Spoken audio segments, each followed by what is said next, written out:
Invisible disability is an umbrella term that encompasses an entire spectrum of hidden impairments that are primarily physical, mental, or neurological in nature.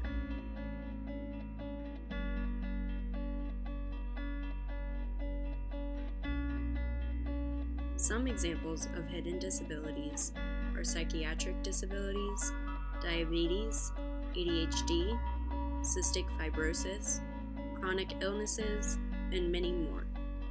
Some symptoms include, but are not limited to, visual and auditory impairments, cognitive dysfunctions, sleep disturbances, debilitating pain, and chronic fatigue. Like visible conditions, symptoms range in severity and manifestation on an individual basis. However, they are much less noticeable in social interactions and are more likely to be misinterpreted. Disability was traditionally identified by disparities seen with the naked eye, such as some dependence on a physical aid. Since invisible disabilities or hidden impairments are not overtly distinguishable in nature, they have been greatly overlooked.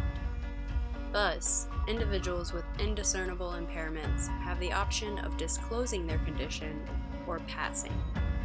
Passing refers to when a person with a significant disability succeeds in appearing to others to be normal or non-disabled by keeping undisclosed information about their impairment or health condition. However, it is not an easy debate for individuals facing these conditions. In the workplace, disclosing personal issues can be embarrassing and stigmatizing if coworkers perceive accommodations as unfair given the invisibility of illness. In addition, requesting reasonable accommodations may have a negative impact on the employer's perception of the applicant. Conversely, if an individual chooses to pass and attempt to conceal symptoms, they must maintain an impression of health without accommodations in the context of employment. In school, students with hidden impairments are generally apprehensive about requesting accommodations in higher education. Studies have shown that many instructors are skeptical towards students who claim to have a disability that is not visually apparent, which implies that the student is not being forthright about their situation. In addition, many students do not have a clear understanding of the process for seeking reasonable accommodations, and many diagnoses are difficult to articulate.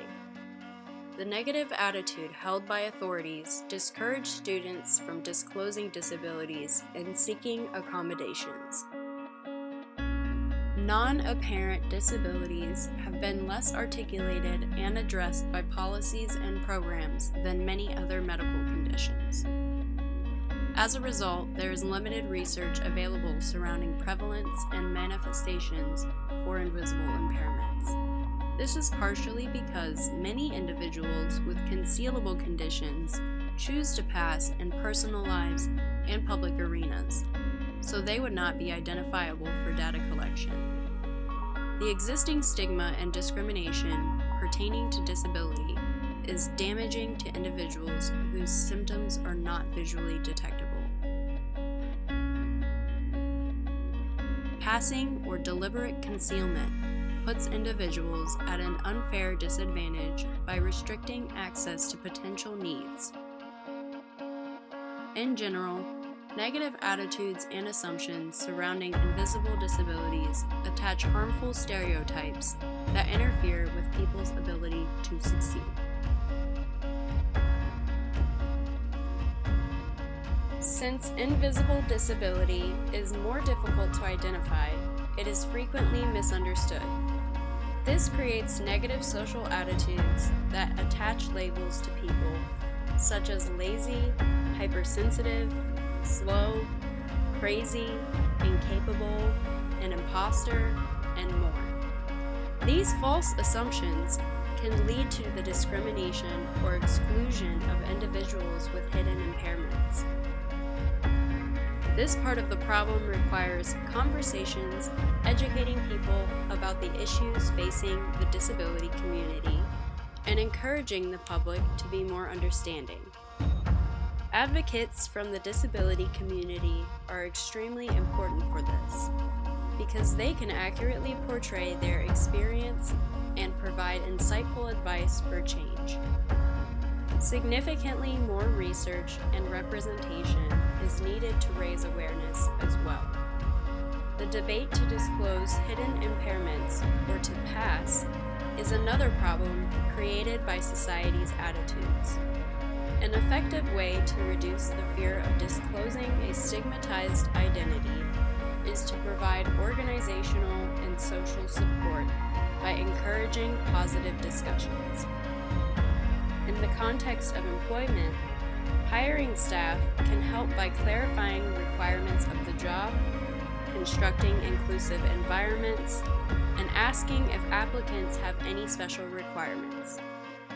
Instructors in higher education can offer assistance with the disclosure procedure, pursue alternative learning methods for the course, and include rights to accommodations in their syllabus.